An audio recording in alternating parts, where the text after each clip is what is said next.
신앙생활은 두 가지만 잘하시면 됩니다. 첫째는 할렐루야를 잘하시면 돼요. 할렐루야는 하나님을 찬양하는 겁니다. 여러분의 삶 속에서 늘 하나님을 찬양하시길 바랍니다. 둘째는 아멘을 잘하셔야 돼요. 하나님의 말씀에 내가 동의합니다. 하나님 그거 아닌데요.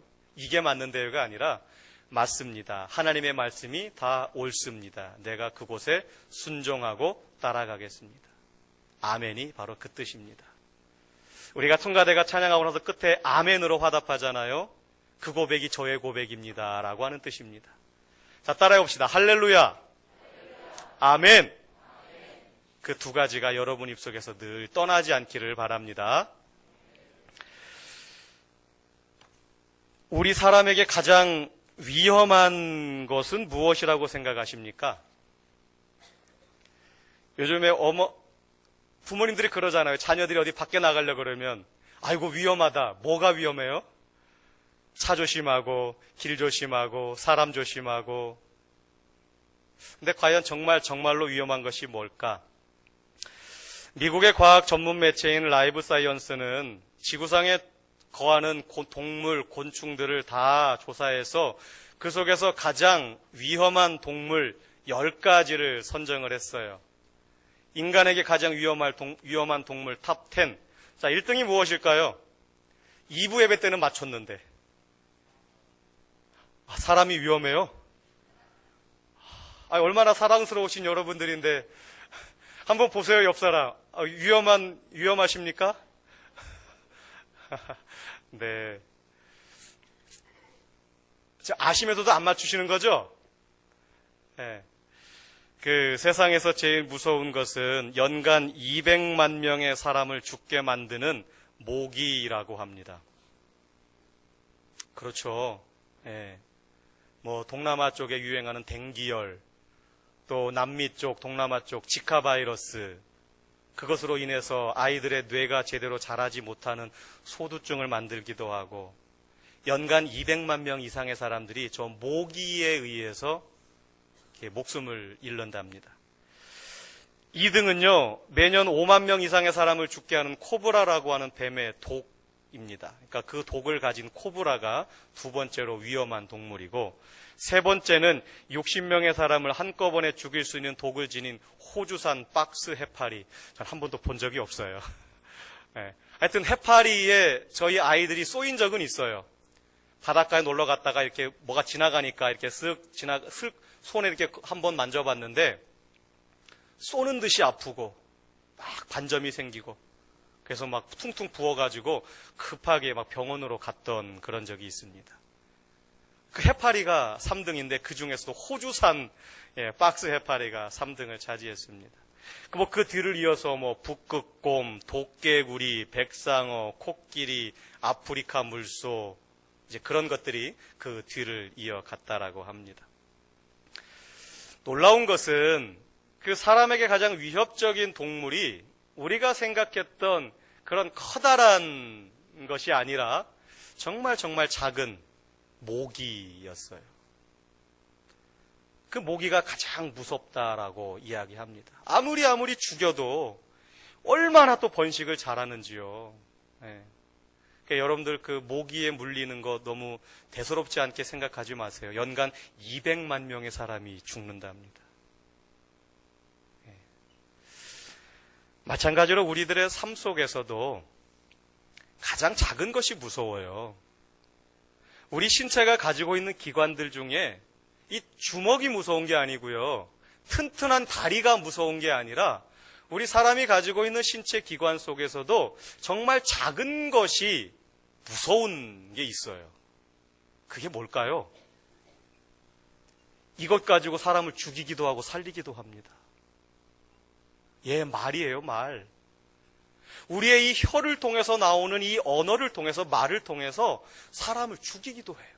살리기도 합니다. 성경에 보니까 사람의 죽고 사는 것이 혀의 권세에 있다라고 말씀하고 계십니다. 오늘 우리가 함께 읽은 그 성경은 바로 그 말의 중요성을 가르쳐주고 있어요. 오늘 본문 말씀 베드로전서 3장 8절과 9절 말씀을 우리가 가진 성경책 말고 유진 피터슨이라고 하는 현대 신학자, 목사가 새롭게 번역한 메시지 성경으로 우리가 같이 한번 읽어보겠습니다. 시작. 요약해서 말합니다. 친절하고 인정 많고 사랑하고 자비로우며 겸손한 사람이 되십시오. 이것은 여러분 모두에게 해당하는 사항이니 한 사람도 빠짐없이 그렇게 하십시오. 안가품하거나 냉소적으로 비꼬는 말을 하지 마십시오.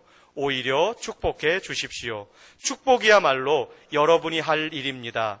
그러면 여러분은 복덩어리가 되어 여러분도 복을 받게 될 것입니다. 아멘. 중요한 말씀입니다. 축복의 말을 하게 되면 그 축복이 오히려 나에게 되돌아와서 나로 하여금 복덩이가 되게 한답니다. 여러분들 복덩이가 되기를 원하세요? 구박덩어리가 되기 원하세요? 복덩어리가 돼야죠. 우리가 굴러 들어가는 곳, 죄송합니다. 우리가 걸어가는 곳마다 하나님의 복이 흘러 들어가는 그런 축복의 덩어리가 우리가 돼야 돼요. 남에게 복을 빌어주는 일, 그것이 바로 우리가 축복의 덩어리로, 축복의 통로로 이 땅을 살아가는 것입니다. 오늘 이곳에 모인 우리 사랑하는 모든 소망교회 지체들 한 사람도 빠짐없이 내 옆에 있는 사람에게 마음껏 복을 빌어주는 사람이 되어서 하나님이 주시는 복을 받게 되기를 축원합니다. 우리가 사랑을 합니다. 근데 사랑의 방법을 잘 몰라요. 무엇이 사랑하는 것인지를 잘 모르다 보니까 늘 사랑을 한다라고는 하는데 상대방의 마음을 아프게 합니다. 오늘 말씀을 통해서 우리에게 주시는 사랑의 방법은 무엇이냐? 첫 번째는 선을 행하라라는 것입니다. 선을 행하라. 10절, 11절 말씀을 다시 한번 읽을까요? 시작.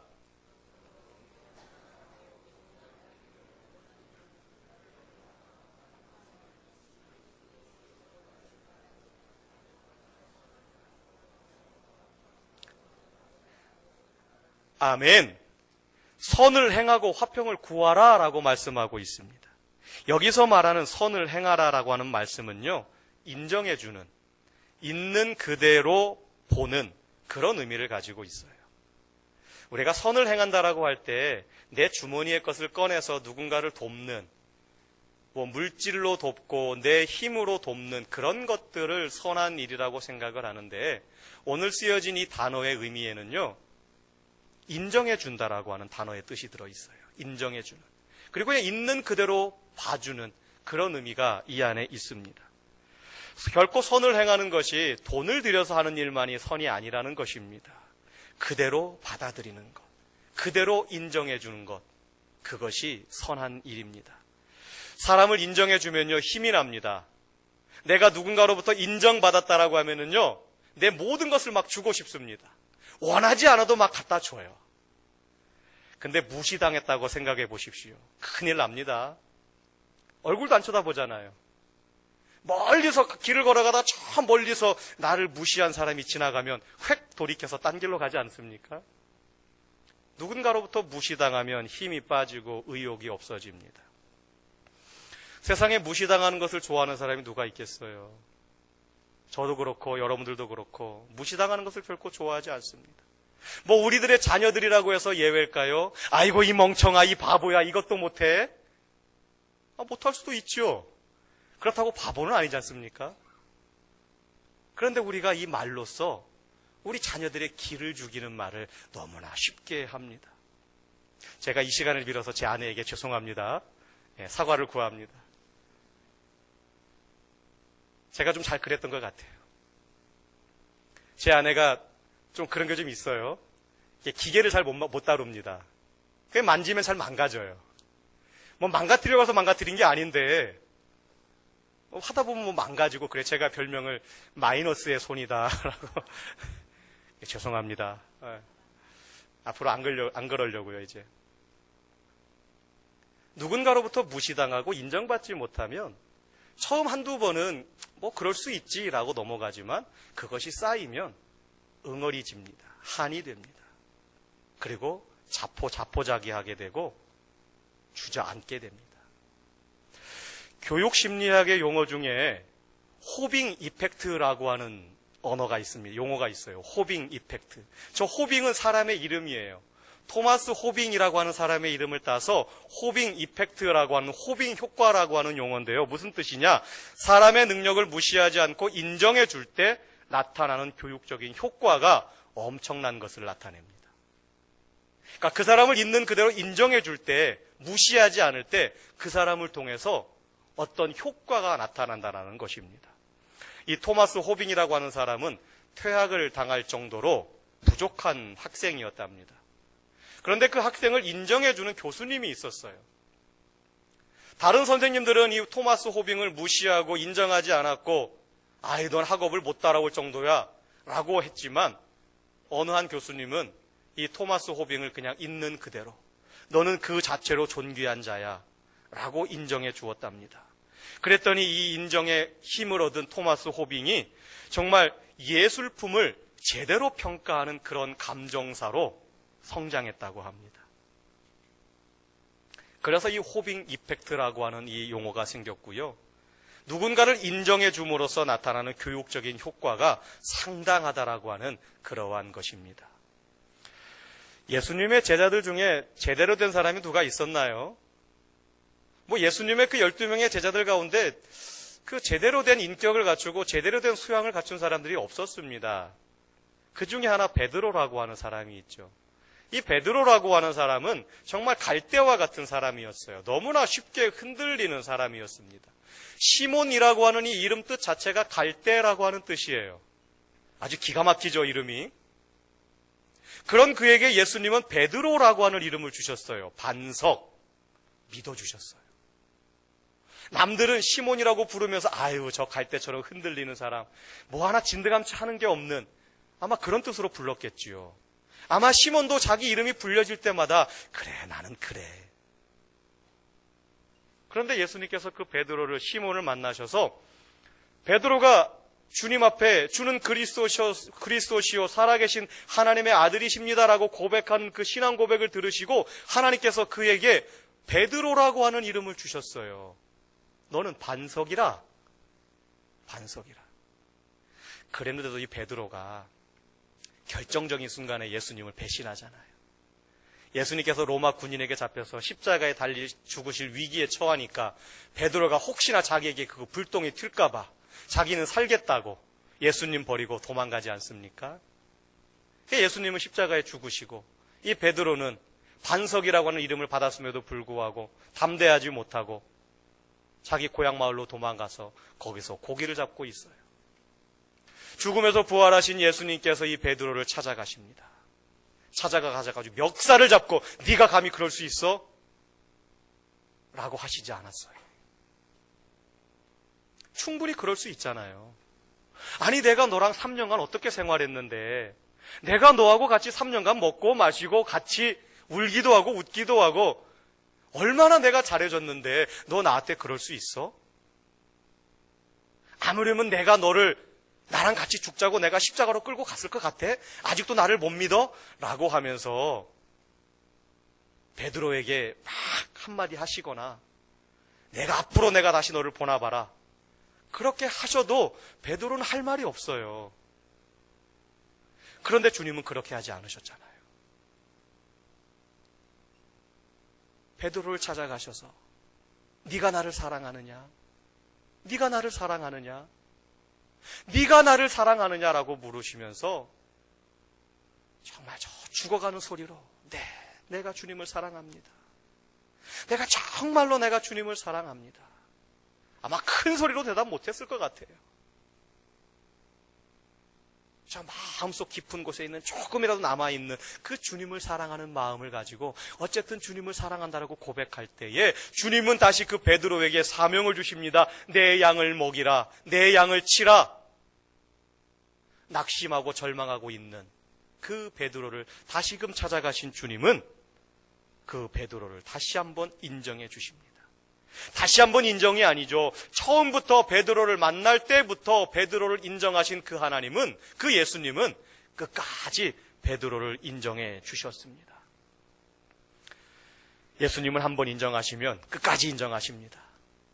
우리가 주님을 떠나갈지라도요, 주님은 우리를 인정하십니다. 아멘. 예수님은 죄인을 죄인이라고 책망하실 수 있고 욕할 수도 있지만 욕하지 않으시고 비난하지 않으시고 오히려 용서하고 도리어 복을 빌어 주셨습니다. 이와 같은 선을 행하시는 분이 바로 저와 여러분의 하나님, 바로 그 하나님이십니다. 그래서 우상을 숭배하던 아브라함, 허물투성이인 그 아브라함을 믿음의 조상이 되게 하셨고, 목동으로 양을 키우던 다윗을 부르셔서 왕을 세워주셨는데 간음죄를 범하고 살인죄를 범해서 정말로 파렴치한 사람이었지만 다시 그를 용서하시고 은혜를 베풀어 주셔서 수천 대까지 복을 받게 하는 그런 은혜를 다윗 왕에게 허락하신 분이 바로 우리 아버지 하나님이십니다. 하나님은 지금도 그 선하신 일을 저와 여러분에게도 주시고 계심을 믿으시길 바랍니다. 하나님께서 사람을 창조하실 때 독특한 개성들을 주셨어요. 저에게 있는 것이 여러분들에게 없는 것 있고 여러분에게 있는 것이 저에게 없는 것도 있어요. 우리는 저마다 다 공장에서 찍어낸 똑같은 사람들이 아니라 하나님께서 한 사람 한 사람 심혈을 기울여서 만드시고 저마다에게 독특한 재능을 주신, 재능을 부여받은 하나님의 자녀들입니다. 그러므로 누구도 자신을 과소평가하거나 낙심할 이유가 없어요. 세상에서 누가 제일 잘생겼다고요? 제가 제일 잘생겼어요. 여러분들이 제일 잘생기신 분들입니다. 하나님의 걸작품이거든요. 내가 부족하고 믿음이 적어도 하나님은 나를 믿어주시고 내 부족함을 있는 그대로 봐주시고 인내하시고 기다려주시면서 하나님은 오늘도 나를 사랑하는 줄로 믿으시길 바랍니다. 잠언 3장 6절 말씀을 같이 읽습니다. 시작. 너는 범사의 그를 인정하라. 그리하면 내 길을 지도하시리라. 아멘. 하나님을 인정하십시오. 여러분의 삶의 현장에서 하나님을 인정하고 살아가십시오. 아주 놀라운 일이 일어납니다. 하나님께서도요, 우리 같은 연약한 사람들에게 인정을 받으시면 얼마나 좋아하시는지 모릅니다. 너무너무나 좋아하시는 나머지 우리들의 길을 인도해 주신답니다. 우리들의 앞길을 선한 길로 지도해 주신다라고 분명히 말씀은 기록하고 있잖아요. 마찬가지입니다. 내가 내 자신이나 남을 인정해 주는데 인색하지 마시길 바랍니다. 남을 무시하면 하나님께로부터 복이 임하지 않습니다. 있는 그대로 인정해 주면, 내가 옆 사람을 축복해 주면 그대로 하나님께서 응답해 주시고 또한 그 복이 우리들에게 돌아옵니다. 아내는 남편에게, 남편은 아내에게, 부모는 자녀에게, 자녀는 부모에게, 종업원은 고용주에게, 고용주는 종업원에게, 목사는 교인에게, 교인은 목사에게 인정받을 때 그 안에 진정한 아름다움이 이루어지는 것입니다. 다른 사람은 몰라도요, 가장 내 옆에 늘 가까이 있는 짝꿍에게는 인정받으셔야 되지 않습니까? 아내에게 인정받지 못하는 남편이 어디에 가서 자존감을 나타낼 수 있겠습니까? 부모에게 인정받지 못하는 자녀가 어디에 가서 어깨 펴고 기 펴고 살아갈 수 있겠습니까? 인정받으면 행복하고 힘이 생깁니다. 가정사역연구소에서요, 자녀들이 부모로부터 가장 듣고 싶어하는 말이 무엇일까를 조사했습니다. 무엇일까? 여러분들 궁금하지 않으세요? 내 자녀가 나로부터 무슨 말을 가장 듣고 싶어 했을까? 조사해 보니까 이렇답니다. 이 세상에서 네가 제일 소중하단다. 난 너를 위해 매일 하나님께 기도하고 있단다. 너만 보면 하나님께 감사할 수밖에 없어. 언제나 엄마는 너를 사랑해. 엄마는 너를 믿어. 아빠는 네가 내 아들, 딸인 게 자랑스러워. 네가 있어서 엄마는 행복해. 네가 있어서 아빠는 행복해. 이런 말을 자녀들이 제일 듣고 싶어 한다고 합니다. 어떻게 우리 부모님들이 생각하셨던 그것과 좀 맞나요? 아니면 전혀 다른가요? 1등 했네? 잘했어. 축하해. 그런 말 듣고 싶어 하지 않고 이런 말을 듣고 싶어 한답니다. 칭찬은 고래도 춤추게 한다고 하잖아요. 칭찬은 아이들만 좋아하는 것이 아니라 어른들도 칭찬을 들으면 좋아합니다. 우리 부모님들도 자녀들에게 인정받고 싶지 않으세요? 우리 엄마 아빠들도 자녀들에게 인정받기를 원하시잖아요. 그래서 자녀들에게 무엇인가를 해주고 나서 이거 엄마 아빠가 해준 거야 꼭 말씀하시잖아요. 인정받고 싶어 하는 건 아이나 어른이나 다 똑같습니다. 우리 부모님들도 자녀들에게 우리 엄마 아빠가 최고야, 아빠를 세상에서 제일 존경해요, 엄마 사랑해요, 아마 그런 말을 듣고 싶어 하실 것입니다. 축복의 말은요, 선을 행하는 일입니다.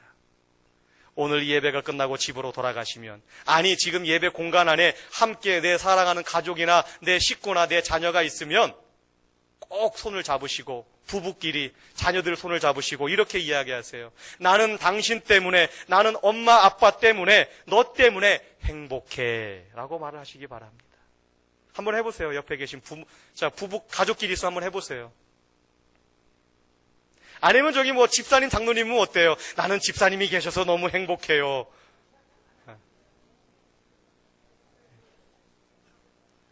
저는 여러분들이 계셔서 참 행복한 사람입니다.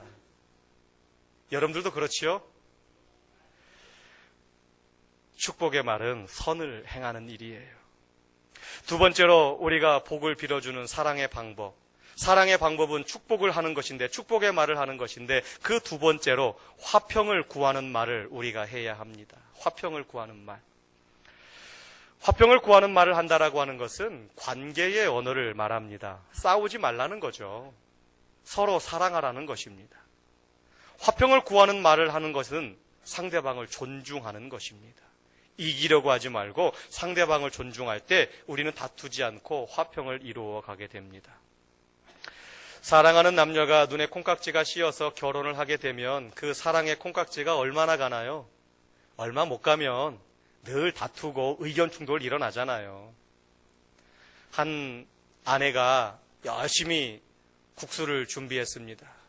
그리고 남편에게 갖다 주면서 하는 말이, 여보 국시 드세요 그랬어요. 국시란 말 아세요? 네.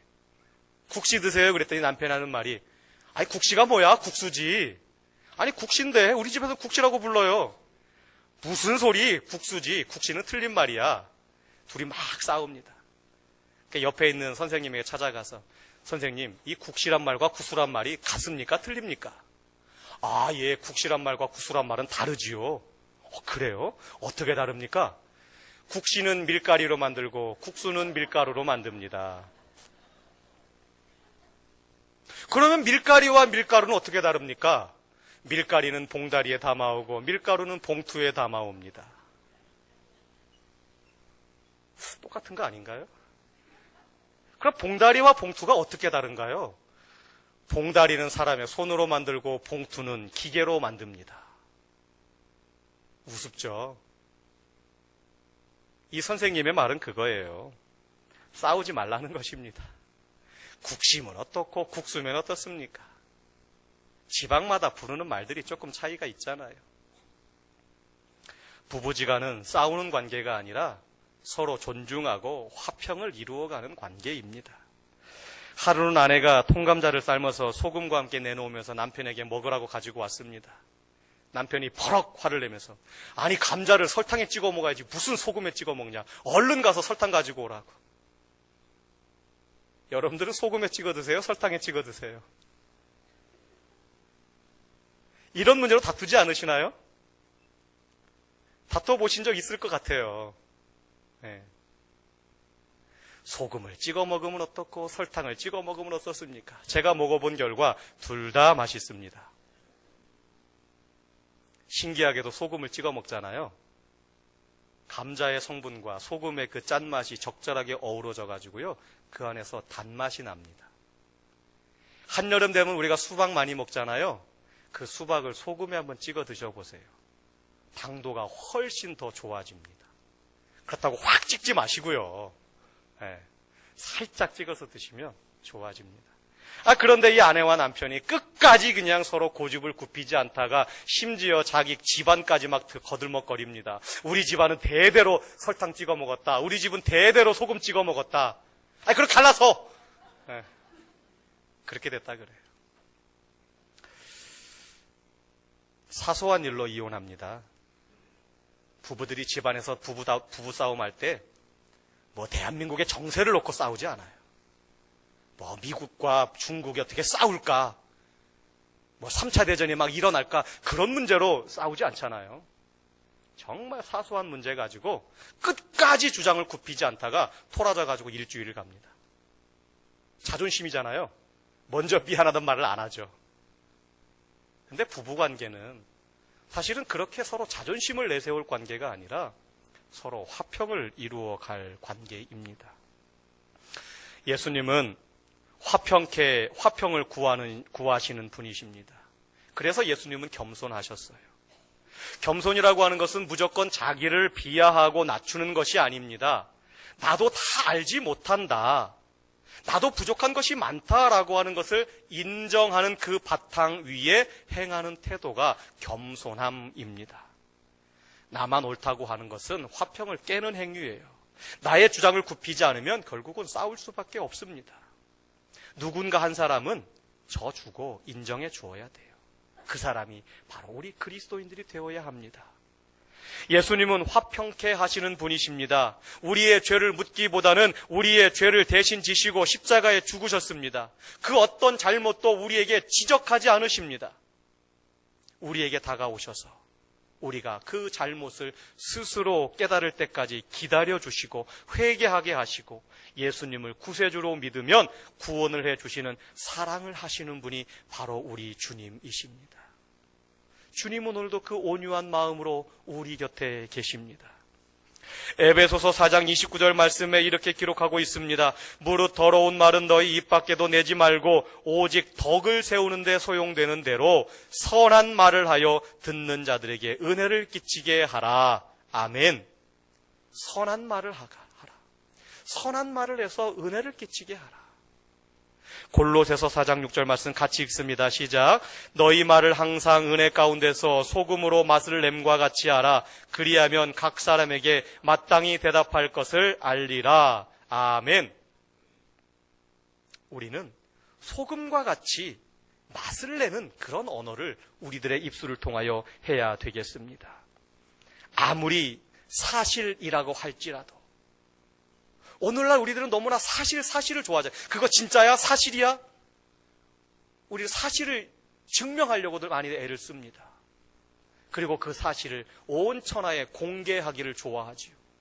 그런데 때로는 아무리 사실이라고 할지라도 덕이 되지 않고 은혜가 되지 않으면 우리 소망교회 공동체를 깨트리는 해칠 만한 일이 있으면 그것은 내 마음속에 묻어두어도 하나님은 그 마음을 아십니다.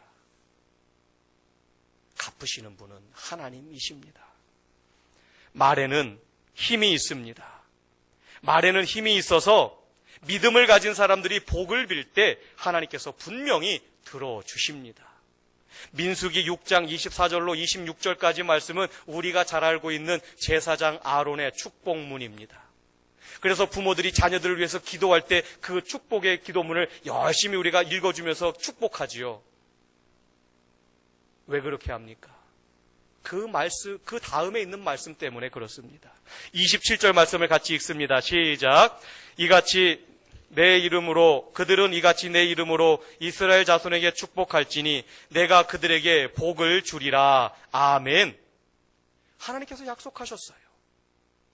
믿음으로 너희가 자녀들을 축복하고 이웃을 축복할 때에 내가 그 기도를 듣고 내가 너를 대신하여 그들에게 복을 주리라.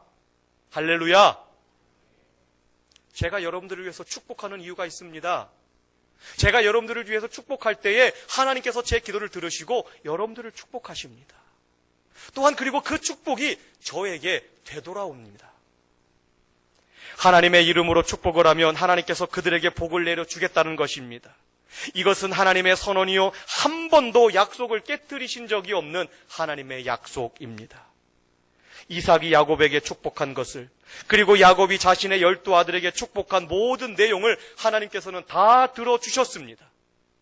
마찬가지로 여러분들이 자녀와 이웃들에게 축복할 때 하나님께서는 온전하게 응답해 주실 것입니다.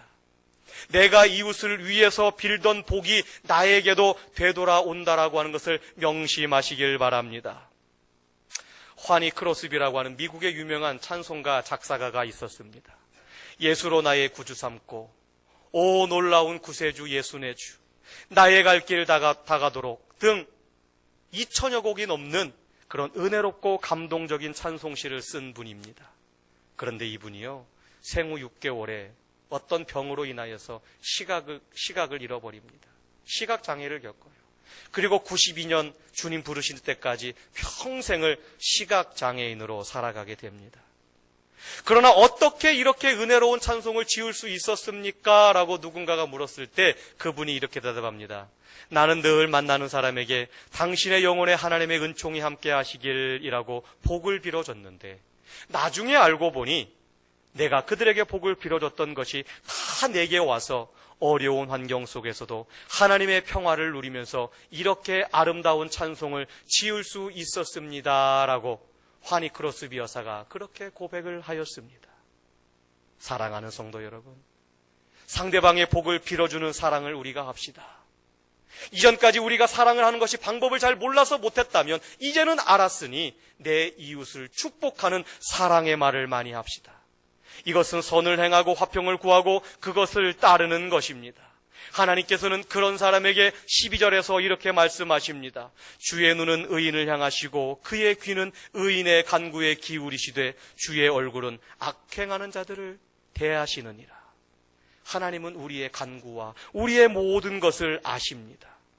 하나님은 언제나 우리를 바라보고 계십니다. 언제나 우리가 하는 말에 귀를 기울이시고 계십니다. 그런 하나님께서 우리에게 복을 주실 줄로 믿습니다. 이 한 주간도 하나님이 여러분을 바라보시고 여러분들이 하는 말에 귀를 기울이시면서 복을 내려주실 줄로 믿습니다. 새롭게 시작하는 3월 한 달, 또 새롭게 시작하는 이 한 주, 선을 행하시고 화평을 구하시기를 주의 이름으로 축원합니다. 한 주간도 하나님의 은혜가 함께 하시기를 다시 한번 주의 이름으로 축원합니다. 사랑과 은혜가 풍성하신 아버지 하나님,